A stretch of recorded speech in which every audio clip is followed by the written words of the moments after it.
মাত্র তো 14 মাস হলো। 14 মাসে এত অস্থির হয়ে গেলেন কেন? একবার ভুল করেছিলেন, গণতন্ত্রকে হত্যা করে একদলীয় শাসন ব্যবস্থা চালু করেছিল আপনার বাবা। সেই কারণে বাংলাদেশের জনগণ আপনাদেরকে ক্ষমতার বাইরে 21 বছর রেখেছিল। লক্ষ লক্ষ কোটি টাকা বিদেশে পাচার করেছেন। বিদেশে থাকতে তো অসুবিধা হওয়ার কারণ নাই, ওখানে তো সর্বসুখেই থাকতে পারেন। বাংলাদেশের জনগণের সম্পদ একের পর এক লুট করেছেন আপনাদের মন্ত্রীরা।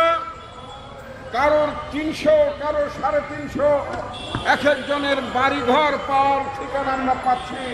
কারোর বাড়িঘর পাওয়া যাচ্ছে সিঙ্গাপুরে, কারোর বাড়িঘর পাওয়া যাচ্ছে দুবাইতে, কারোর বাড়িঘর পাওয়া যাচ্ছে মালয়েশিয়ায়, কারো বাড়িঘর পাওয়া যাচ্ছে লন্ডনে, আমেরিকায়।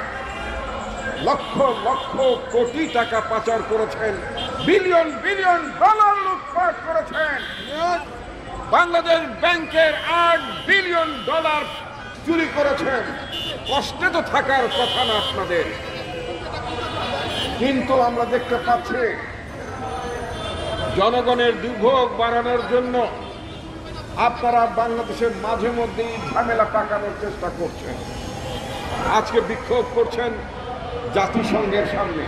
মনে রাখতে হবে, যেই সমস্ত চোরেরা পালিয়ে গিয়েছেন, এই চোরদের বাড়িতে কিন্তু আমরা সব টয়লেট বানিয়ে দেবো। কিন্তু বাংলাদেশে ওই যে আবু জাহেলের বাড়ি কি আছে? আবু জাহেলের বাড়িতে কি করা হয়েছে? টয়লেট বানানো হয়েছে, পায়খানা বানানো হয়েছে। আওয়ামী লীগের লোকেরা যদি বেশি বাড়াবাড়ি করেন, তাহলে তাদের বাড়ি ঘরে যারা দেশে যারা আছেন, মনে রাখতে হবে তাদের বাড়ি ঘর কিন্তু জনগণ টয়লেট বানিয়ে দেবে। এটা মনে রাখতে হবে। অতএব বুঝে শুনে বিক্ষোভ করবেন। আমেরিকায় নিরাপদে বসে বিক্ষোভ করা অনেক সোজা। বাংলাদেশের মানুষ কিন্তু আপনাদেরকে ছেড়ে দিয়ে কথা বলবে না। কয়েকদিন আগে আপনারা বিক্ষোভের চেষ্টা করেছিলেন, পুলিশ লাগে নাই, আনসার লাগে নাই, বিজিবি লাগে নাই।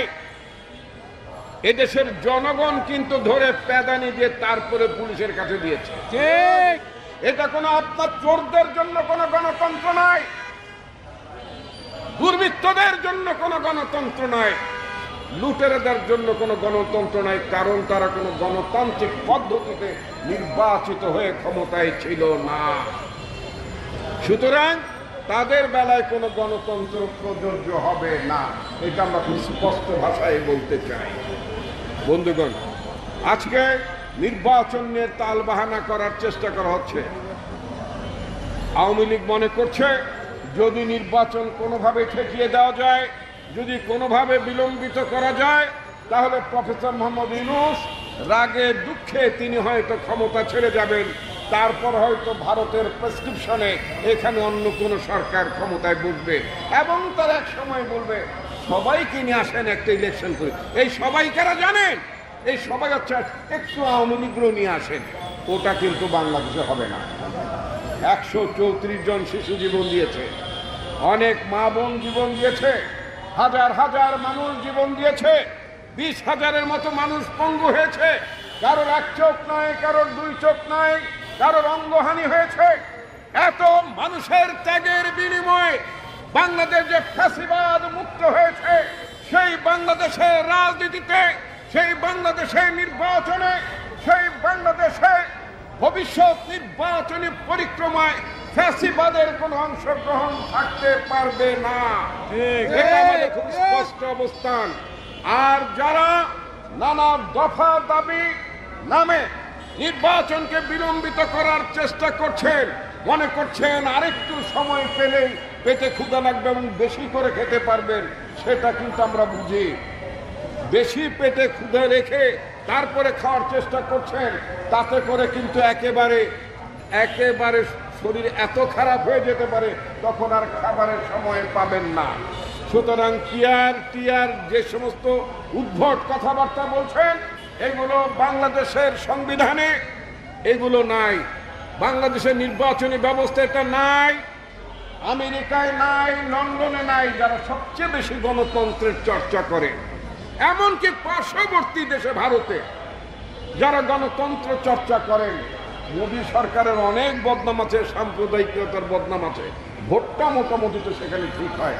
ওই দেশে কি পিয়ার আছে নাকি? ইন্ডিয়ায় পিয়ার আছে? লন্ডনে পিয়ার আছে নাকি? নাই। যুক্তরাষ্ট্রে আছে? নাই।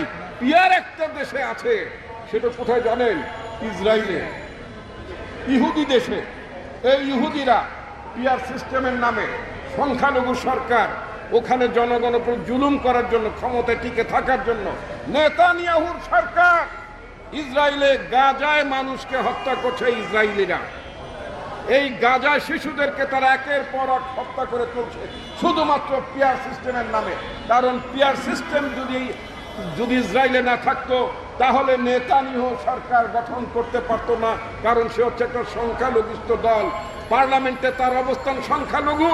এই সংখ্যালঘু সরকার শুধুমাত্র পিয়ারের নামে ওই ইসরায়েলের শাসন ব্যবস্থায় টিকে আছে এবং ওখানকার জনগণকে হত্যা করছে, শিশুদেরকে হত্যা করছে।